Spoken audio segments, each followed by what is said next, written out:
Bioneers' Revolution from the Heart of Nature is made possible in part by Organic Valley, a farmer-owned cooperative producing local food with the future in mind since 1988. Learn more at organicvalley.com. Welcome to the Bioneers, Revolution from the Heart of Nature. Our power comes from protecting what we love. Love of place, love of life, people, animals, nature, all of life on this beautiful planet Earth. And I would say for the entrepreneurs amongst us, it also is about our love of business. Business has been corrupted as an instrument of greed rather than one of service to the common good. Yet we know that business is beautiful when we put our creativity and care into producing a product or service that our community really needs. It's all alive. It's all connected. It's all intelligent. It's all relatives. We stand at the threshold of a historic opportunity in the human experiment to reimagine how to live on Earth in ways that honor the web of life, each other, and future generations. It's a revolution from the heart of nature and the human heart. In this series, The Bioneers, Revolution from the Heart of Nature, we celebrate social and scientific innovators with breakthrough solutions for restoring people and planet, creating a future environment of hope.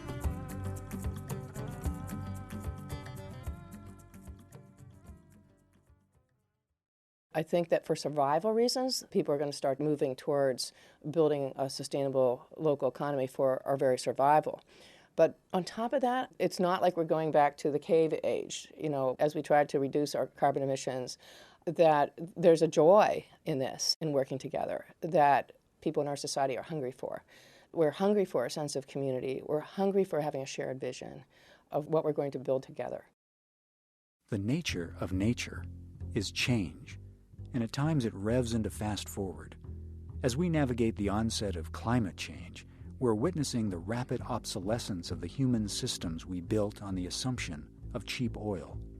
The clock is running out on expensive and vulnerable practices such as the long-distance fossil-fueled global supply chains that transport the average bite of our food 1,200 miles to reach our plates. Inevitably, communities are starting to move toward a greater re-localization of such basics as food, energy, and water. And that makes sense because that's how nature is organized. As the feisty restaurant entrepreneur Judy Wicks points out, there's a very appetizing upside to this shift. Wicks is at the forefront of the spreading movement for localization. She's growing greater security and nourishing sustainable communities. She's defining business as best practices along the way. Join us for Business for the Common Good, Building Local Living Economies in the Age of Climate Change with Judy Wicks. My name is Neil Harvey. Welcome to the Bioneers, Revolution from the Heart of Nature.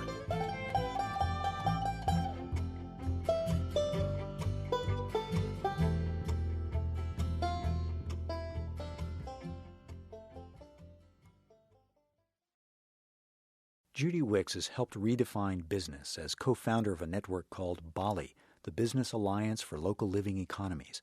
But that hardly begins to tell the story. Her very full plate reveals the stunning abundance of nourishing programs and initiatives that she's brought forth from her passion for local community, great food, and howling good fun, as she told a recent Bioneers conference audience. When I get up in the morning and open my closet door, I see a sign that says, "Good morning, beautiful business." And it's a daily reminder to me of just how beautiful business can be when we put our creativity and our energy and our care into producing a service or a product for our community. Economic exchange can really be one of the most meaningful of human interactions. When I see that sign in the morning, I think about the farmers out in the fields picking fresh fruits and vegetables to bring into the cafe that day. And I think about the farm animals, the pigs and the cows and the chickens out there in pasture enjoying fresh air and sunshine. Our goat herder, Dougie Newbald, who says that when she kisses her goat's ears, it makes the cheese better. I think of the bakers coming in, putting cakes and pies in the oven, and the maintenance crew making sure everything is clean and repaired before the guests arrive. I think of the Indians down in Chiapas, Mexico, picking the organic coffee beans for our morning cup.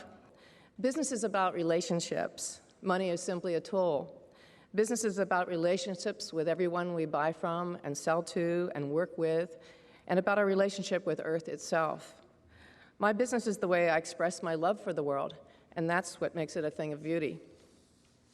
The first time I walked onto the street where I live and work today in 1972, I was enchanted. The narrow tree-lined street with a row of charming, if somewhat run-down, Victorian brownstone houses was a little oasis from the unfriendly institutional feeling that surrounded it. But just after I moved into an apartment at 3420 Sansom Street, future home of the White Dog Cafe, I learned that the entire block was condemned to be torn down to make way for a shopping mall. How could it be that these lovely brownstone houses would be demolished and local business owners and residents forced out to build chain stores and fast food restaurants? I was outraged. This must have been my first Bali moment. I eagerly joined our local community group organized to fight the demolition and save our homes and businesses. We developed an alternative proposal to the shopping mall based on the vision of urban activist Jane Jacobs, author of Death and Life in Great American Cities, who fought to save her own community in Greenwich Village from the wrecking ball. Jacobs talked about the importance of mixed use, where communities prospered with a diverse and lively mixture of residential and retail, where people could live and work and go to school and find leisure activities in the same walkable communities. Jacobs challenged the urban renewal movement of the 50s and 60s, where whole neighborhoods were razed and destroying vibrant communities and thriving personalized local businesses to build sterile high-rise office buildings and housing projects. Walkable communities were replaced by car-dependent suburbs, where housing plans and shopping malls destroyed rich farmlands for no more than what Jacobs called cheap parking. People no longer worked in the same community where they lived. Work life and family life became separate. Studies show that it was this time in the 1950s when people were separated by migration to the suburbs, when happiness in America's society began to decline. It was also the time of increased industrialization of agriculture, where farmers, stewards of the earth, began to be forced off their farms by corporate farms and developers, and consumers lost this personal link with the earth and with our food. Today, we no longer know who grows our food, who bakes our bread, who brews our beer, who sews our clothes, who builds our houses. We've become disconnected from each other and from our places. Without these direct relationships, few of us think of the consequences of our economic transactions on other people and communities and animals and nature. Like the family farm, family inn, and other traditional family businesses, I live above the shop in the old-fashioned way. Living and working in the same community has not only given me a stronger sense of place, but a different business outlook. Making business decisions in the best interest of the common good comes naturally when those affected are friends, neighbors, and employees and the environment I experience every day. There's a short distance between me as the business decision maker and those affected by my decisions, a basic principle of Bali. Judy Wicks understands that business can be a powerful vehicle for embracing the work that needs doing in a community. What began for her as an impulse to preserve her community and home soon flowered into a restaurant. 24 years later, her White Dog Cafe is world-renowned, of course for its mouth-watering food, but that's just for appetizers.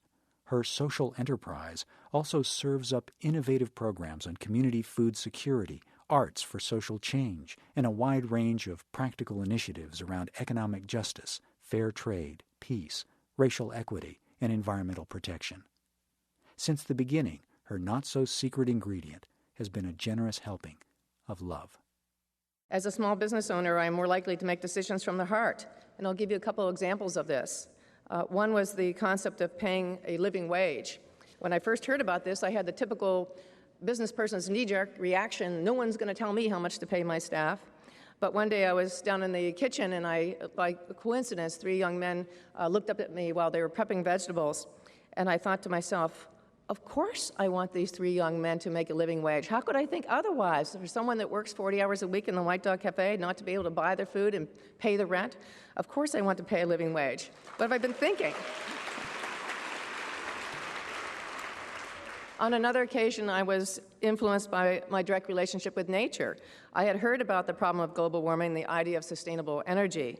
I understood the principles intellectually, but I hadn't been moved yet until there was a drought in Pennsylvania about 8 years ago.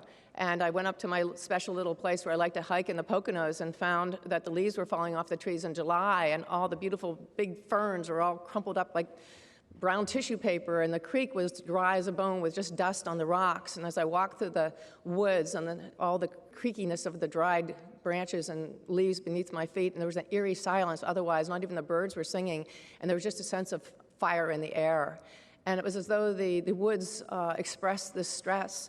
And I became a tree hugger. I went over to this big oak tree and I hugged this tree and I thought, oh my God, this is what it's going to be like with global warming, with droughts and fires in some parts of the world and floods and storms in others. And I put my face against the bark and promised that I would do something about global warming. So I went back to town and told my office to find out about how we could sign up for alternative energy. And we became the first business in Pennsylvania to get 100% of our electricity from renewable sources. Thank you. Judy Wicks has single-handedly redefined the possibilities of what a restaurant can be and do. But make no mistake, the White Dog is a profitable business, too. Otherwise, it would not have survived and thrived for 25 years. So what kind of business is it? I, in my work, talk about how we have to change the idea of growth away from growth of the material. Bigger is better, and accumulating more and more material goods and more money and so on, to realizing that we can grow in other ways, that we can grow in our creativity and our knowledge and our consciousness and our relationships, deepening our relationships and having more fun. Whether we're facing climate change, and that's another issue here that I feel as though climate change and peak oil are putting wind in the sails of the local living economy movement, because first of all, by buying local and having local production of our basic needs, we're cutting down on carbons right there. But the second point is that in creating a self-reliant local economy, we're preparing ourselves for a future of the effects that climate change will have in our world, both the climate chaos and social chaos that is going to disrupt these long-distance supply chains that attach us to corporations that we are dependent on for our food, for our energy, for our clothing, for everything, basically. And that people are going to start to realize that our security does not lie, with corporations feeding and clothing us and giving us our information and everything else, but rather that our security lies in having community self-reliance, of developing these sustainable systems with others in our community so that our basic needs are produced locally. I think that for survival reasons, that people are going to start to understand that and start moving towards building a sustainable local economy for our very survival. But on top of that, it's not like we're going back to the cave age, as we try to reduce our carbon emissions, that there's a joy in this, in working together, that people in our society are hungry for. We're hungry for a sense of community. We're hungry for having a shared vision of what we're going to build together. We have a lot on our side in terms of making this big change. We have just the idea of survival, but we also have the wind in our sails of greater collective joy, which is so lacking in our society right now. So it's going to be fun. It's going to be hard, but it's going to be fun because we're going to gain so much of what we've lost by building community. Bali businesses like Wicks White Dog Cafe are reinventing the whole notion of growth. The real question is, what do we want to grow? When we return, more from Judy Wicks on her love of business, people, and planet. This is Business for the Common Good, building local living economies in the age of climate change. I'm Neil Harvey. You're listening to the Bioneers, Revolution from the Heart of Nature.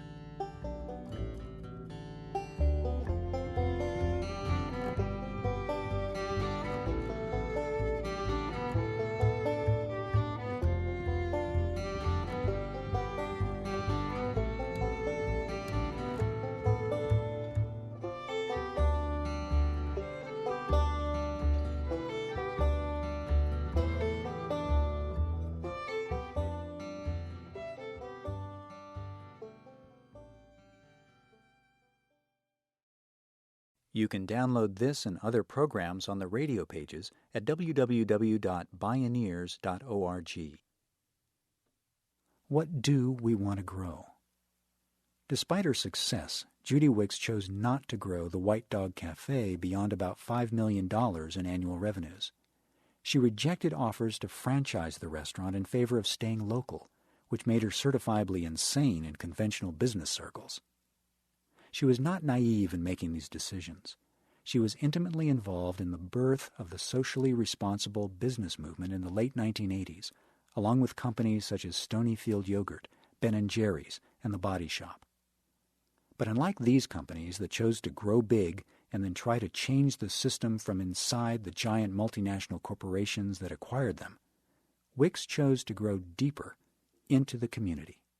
Since the advent of the responsible business movement, even though much progress was made in the concept of the multiple bottom line, the environmental crisis had worsened, wealth equality was worse, family farms were being put out of business by factory farms, family businesses by chain stores and Walmarts, and other companies that had been models of social responsibility had been sold to multinationals, adding to the concentration of wealth and power that the movement was organized to combat in the first place.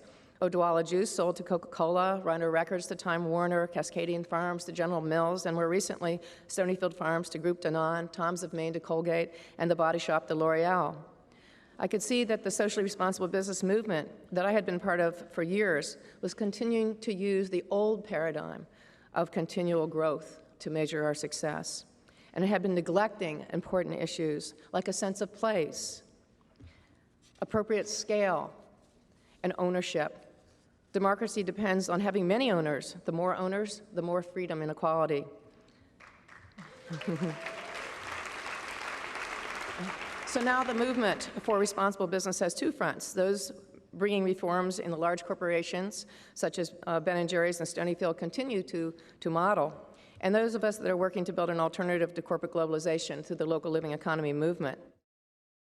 Wicks became a national leader for the local living economies movement. The Business Alliance of Local Living Economies is now an alliance of over 60 local business networks in Canada and the United States, comprised of over 15,000 locally owned, community-based businesses.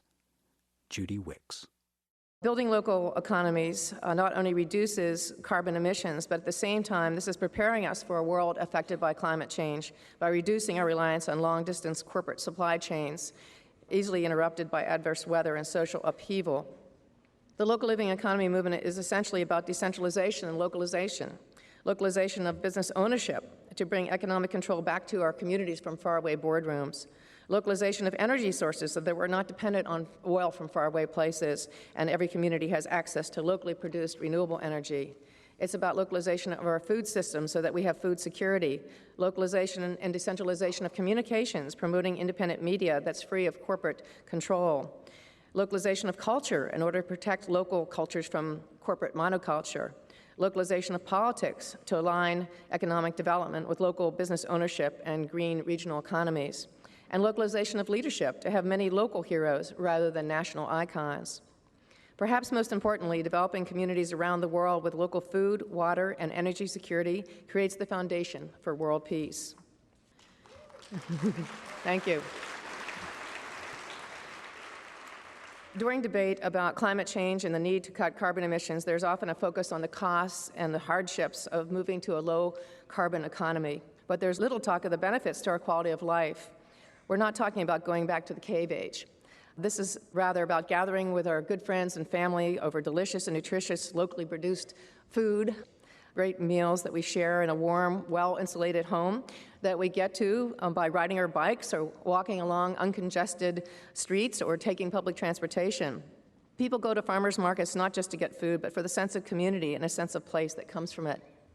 There was a time when I questioned my success because I didn't have 2 or 3 restaurants, but I made a conscious decision to stay small because I realized that being one special restaurant rather than growing, I would be able to maintain what was really important to me, which was the authenticity of the relationships I had with my customers and staff and suppliers and community that I would lose.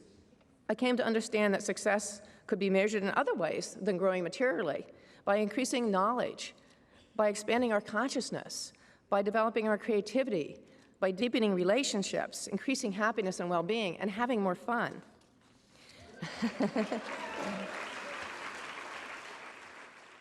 Again, the question, what do we want to grow? If you're a business person, do you want to grow your competitors? Unthinkable. Yet Judy Wicks decided to do exactly that. Back in the 1980s, Wicks realized that working her own enterprise just wasn't enough to change the world. So she started the Fair Food Project to teach her radically successful practices to competitors in order to extend her learning throughout the city and build a sustainable food system. It was no longer enough to just be having the right practices within my company. I had to move from a competitive mentality to one of cooperation in order to build a whole local economy based on humane and sustainable farming. So I asked the farmer who was bringing in the pork, would you like to grow your business? And he said, yes. And I said, what's holding you back? And he said, I need $30,000 to buy a refrigerated truck. So I loaned him the $30,000.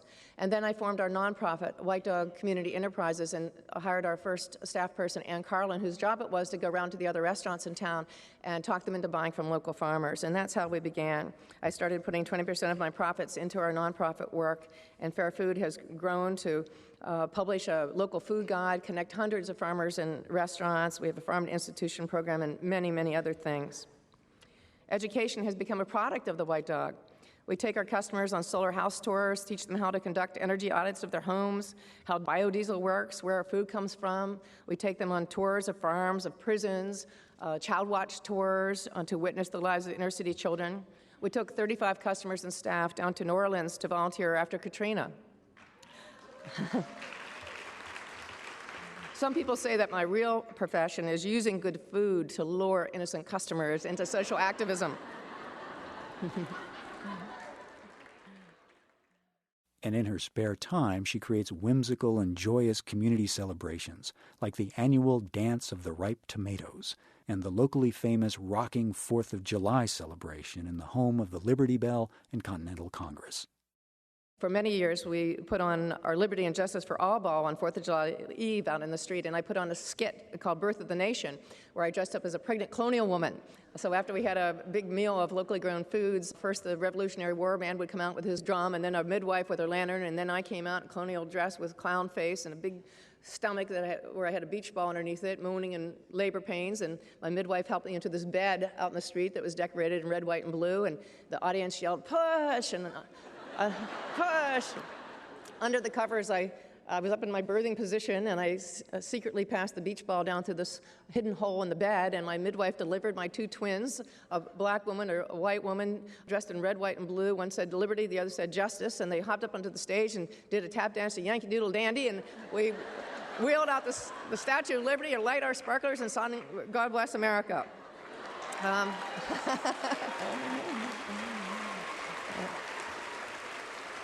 These are the celebrations that increase happiness and build community, and historically have been put on by local businesses in my community. The local grocery store always put on the holiday party. Building a sustainable and inclusive local economy is not only about our responsibility to future generations, but about our reconnecting to place and with each other as we build joyful communities, creating local identity through local musicians and artists and creative entrepreneurs, increasing happiness and fulfillment that comes from working collaboratively toward a shared vision. From one small restaurant have grown innovative ideas for change. There are few things more powerful than an idea whose time has come. The movement for local living economies is all that, delivered just in time. The local living economy movement is about maximizing relationships, not maximizing profits. It's about growth of consciousness and creativity, not brands and market share. Democracy and decentralized ownership, not concentrated wealth. A living return, not the highest return. A fair price, not the lowest price. Sharing, not hoarding. Simplicity, not gluttony. Life-serving, not self-serving. Partnership, not domination. Cooperation-based, not competition-based. Win-win exchange, not win-lose exploitation. Family farms, not factory farms. Biodiversity, not monocrops. Cultural diversity, not monoculture. Creativity, not conformity. Slow food, not fast food. Our bucks, not Starbucks. Our Mart, not Walmart. Valuing life over lifestyle. And as the Earth Charter says, being more, not having more.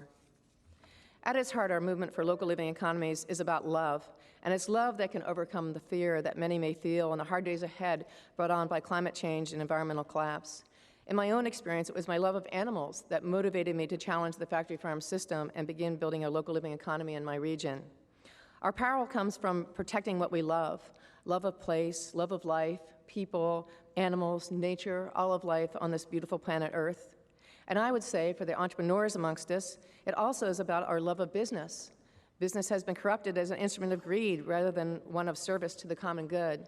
Yet we know that business is beautiful when we put our creativity and care into producing a product or service that our community really needs. Our materialistic society has desensitized us to the suffering that underlies our industrial economic system. We're also desensitized by a false idea of masculinity based on control and domination. We need a more feminine, caring, nurturing approach to life, to bring forth the goddess in each of us, men and women, to allow peace and harmony to come to our world.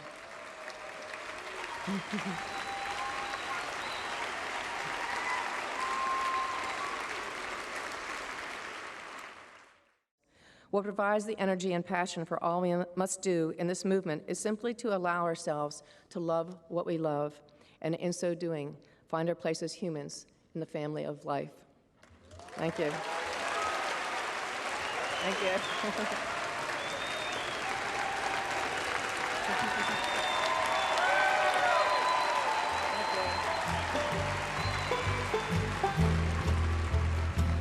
Judy Wicks, Changing the Business Climate in the Age of Climate Change, serving people and planet with fantastic local food, community, and heaping portions of love. Business for the common good, building local living economies in the age of climate change.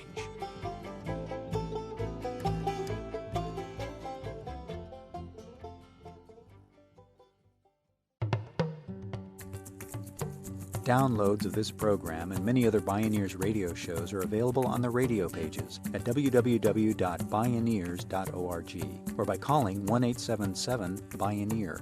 That's 1-877-246-6337. Visit Bioneers.org, where you can learn how to attend the annual October Bioneers National Conference and local Beaming Bioneers conferences. Purchase the radio series, conference CDs and DVDs, and Bioneers books. Join the thriving online Bioneers community and become a Bioneers member or make a donation. All at Bioneers.org or by calling 1-877-BIONEER. The Bioneers Revolution from the Heart of Nature is a production of Collective Heritage Institute. Executive producer Kenny Ausubel. Written by Catherine Stifter and Kenny Ausubel. Senior producer Neil Harvey. Managing producer Stephanie Welch. Station relations by Creative PR. Distribution is by WFMT Radio Network. Interview recording engineer Jeff Westman. Our theme music is taken from the album Journey Between by Baka Beyond and used by permission of Hannibal Records, a Rykodisc label. Additional music was made available by Jake Sheps at www.jakesheps.com. That's Jake, SCHEPPS.com. For more music information, please visit Bioneers.org.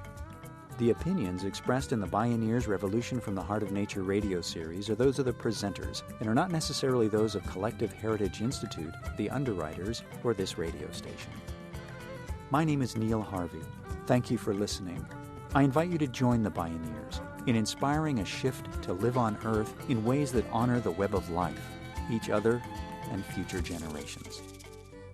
This is program number 0809.